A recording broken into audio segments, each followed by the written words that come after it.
national award winner, senior orthopedic surgeon and director of Germantown Multi Speciality Hospital। इनके साथ most senior and world experience doctor की team आपकी खिदमत में रहेगी। अस्सलाम वालेकुम नाजरीन, 7H न्यूज सच को रखे आपके आगे। नाजरीन, जुबली हिल्स कॉन्स्टिट्यूंसी के सड़कों पर कचरे की है अंबार। अब इस कचरे को उठाने के लिए कोई लाखों करोड़ों रुपए लगाने की जरूरत नहीं, लेकिन हमारे चीफ मिनिस्टर को इससे कोई दिलचस्पी नहीं और यहाँ पर एमएलए तो मौजूद है नहीं, लेकिन चीफ मिनिस्टर का काम यह है कि वहां पर जो इलेक्शन लड़ने जा रहे हैं, तो आप सबसे पहले इस कॉन्स्टिट्यूंसी को देखिए, यहाँ पर क्या हाल है इस कॉन्स्टिट्यूंसी का।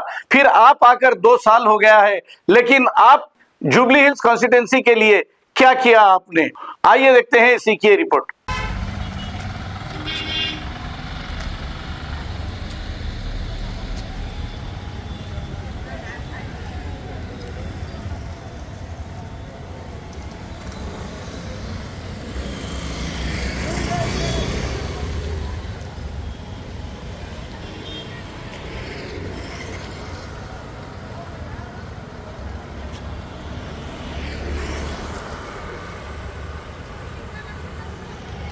सर्रा मेरे पीछे आ जाओ, इधर आप इधर आ जाओ।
Germantown Multi Speciality Hospital, Dr. Mir Jawad Zar Khan, National Award winner, Senior Orthopedic Surgeon and Director of Germantown Multi Speciality Hospital। इनके साथ most senior and world experience doctor की टीम आपकी खिदमत में रहेगी। Doctor Wasif Azam, doctor Bharvi Chandori, senior cardiologist और दीगर specialist doctor की टीम खिदमत अंजाम दे रही है। Robotic surgery, advance cath lab, MRI, operation theatre, ICU, 2D ultrasound and pathological laboratory की 24 घंटे इमरजेंसी सर्विस के साथ अपने तमाम अमराज का मुकम्मल इलाज करवाइए। Germanten multi speciality hospital, opposite to pillar number 150, Attapur, Hyderabad. खबर है शहर की, खबर है गाँव की, खबर है सारी दुनिया की। 7H न्यूज पसंद आए तो लाइक कीजिए, शेयर कीजिए और सब्सक्राइब करना ना भूलें। 7H news.